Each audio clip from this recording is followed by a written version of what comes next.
$100 million container and cruise port facilities that's being touted by this administration as a transformative project for Belize City and the South Side in particular.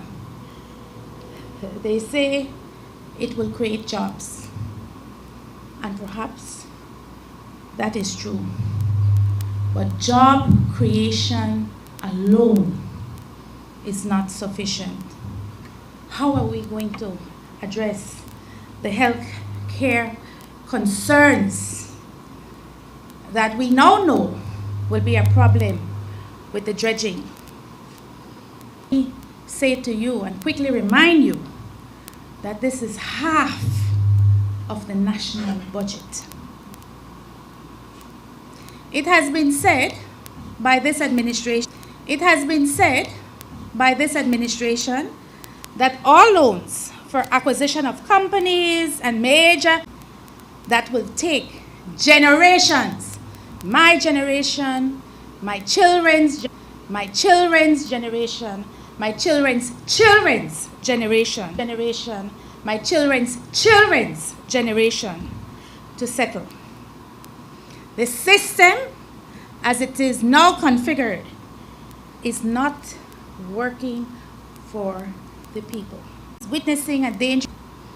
And at a time when Belizeans need care the most, the system is failing us.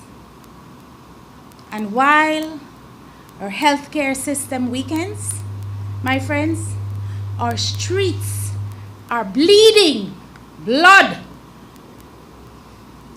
Our young men, our sons, our fathers are dropping like flies.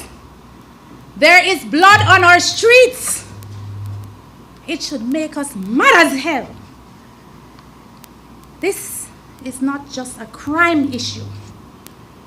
This is a national emergency. Increasing loss of young lives due to crime and violence and road accidents, who ought to be protecting us, our security forces. There are threats, and we've seen this, of organized criminal elements taking root, especially in our border communities, and as recently we've seen in Lord's Bank. So the infiltration is happening, and they're coming closer and closer and closer to home. A nation cannot thrive if our people do not feel safe. We have seen the encroachment on women's reproductive health. We have seen privatization pressures on primary healthcare services, and we have experienced a slow delivery of justice and state overreach.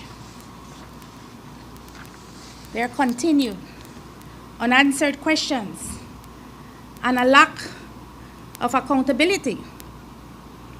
And while the government are praying on bended knee that we forget, the Belizean people still want to know who Thief Budna.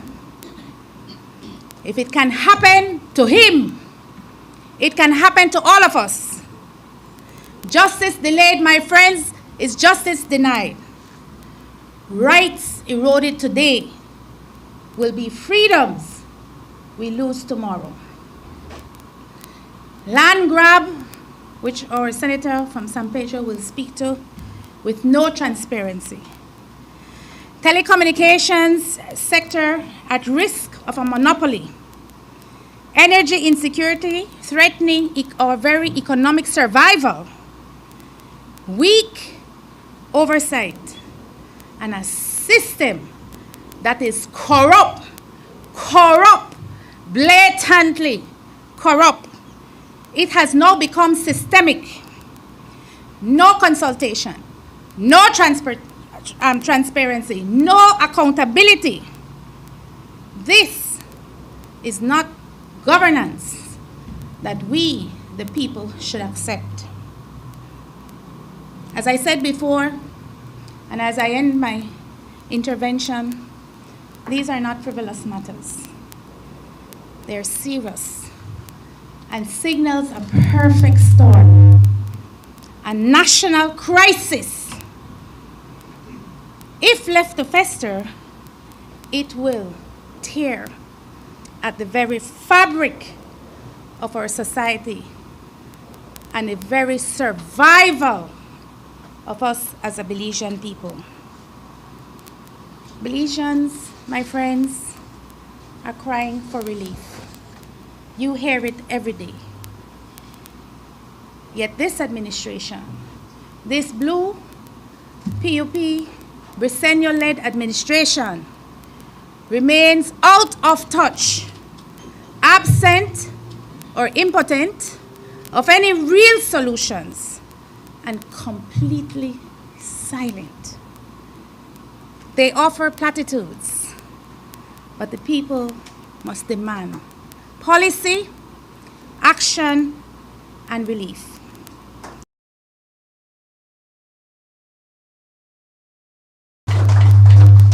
And so we ask, when is enough enough? Tell me, how much more are you prepared to shoulder? How many more lives will be lost? How many more families must grieve? How many more Belizeans must be pushed to the margins of poverty without a solution in sight? How many more women and children will be abused by their loved ones? How many more? As the economy contracts, the frustration builds, and when the frustration builds, there's a direct correlation with increases in domestic violence and increases in crime. So we call on you, all of us. We call on all Belizeans to let us organize, let us speak out, and let us, at the very least, demand accountability. Let us engage in our communities, in our villages, in our towns, and in our cities.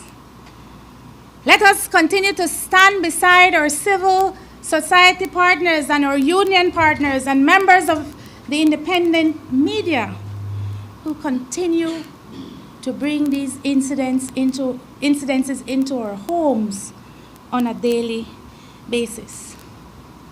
We thank the media houses who have graced us today, and we ask you to continue the arduous work that you have done so well in holding power accountable. And finally, the country, this country that we love, this country that we work in, this country